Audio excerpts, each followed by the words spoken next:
Everyone, it's me from New York. As you know, coronavirus those days pervades the world and many governmental systems almost collapse. I share this video with all people across the globe, and I'm sure it will redefine our comprehension about what does human rights mean.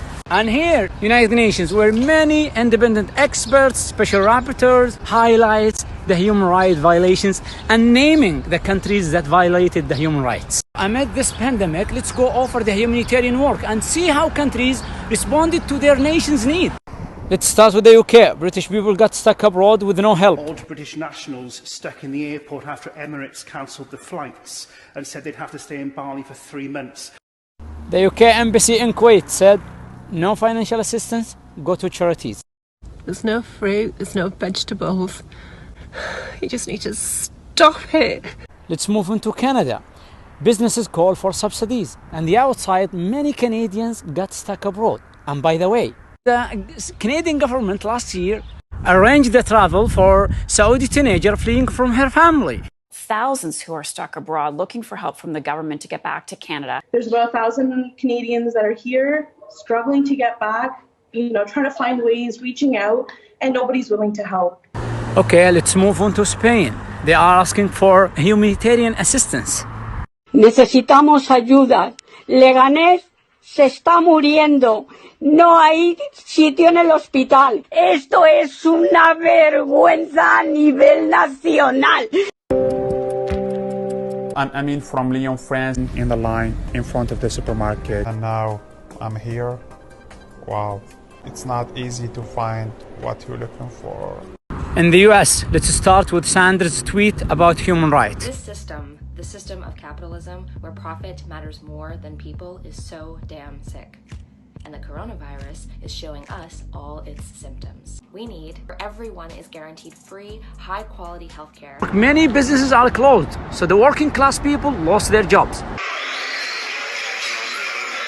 Gloves and masks in the United States are sold out, and Tennessee tells doctors to use diapers and goggles as a protection. Last year, 36 countries issued joint statement about Saudi Arabia, and they expressed their concerns about human rights, and some of these countries are that I mentioned above. In contrast, let's take a look inside Saudi Arabia and see how they responded to this pandemic. Let's start with the non-Saudis who are living right now in Saudi Arabia. I'm actually advising Americans that are in the kingdom that I would strongly consider sheltering in place. Food supply is good, emergency services are sound. En Arabie Saoudite, hôpitaux publics, hôpitaux privés, tous accueillent, soignent les malades du coronavirus. Masks and gloves distributed for free in the street. All Saudis outside the kingdom hosted, isolated in comfort. See what our Saudi government provide us with 5 stars hotel full board free of charge. 코로나 때문에 그렇지만 사우디아라비아 대사관들 아주 감사드립니다. I am Saudi. I got stuck in Moscow and my government provided accommodation at 5-star hotel with 3 full meals. I'm Saudi. I get stuck in New York. My government provided me free food and 5-star hotel. If you look at healthcare, if you look at life expectancy, we're looking at human that's all rights. human I know rights. The government will cover 60% of the private sector salaries. On top of that, Saudi Arabia granted free treatment for patients who got sick from coronavirus, whether are Saudis or non-Saudis. If I get sick here in New York, they will ask me about health insurance. This pandemic shows us the real value of the citizen to its government. Thing you hear about Saudi Arabia, it's based on false allegations and sensationalism which serves the politician or press agenda or interests. To conclude, what Saudi Arabia did, it's not a human rights.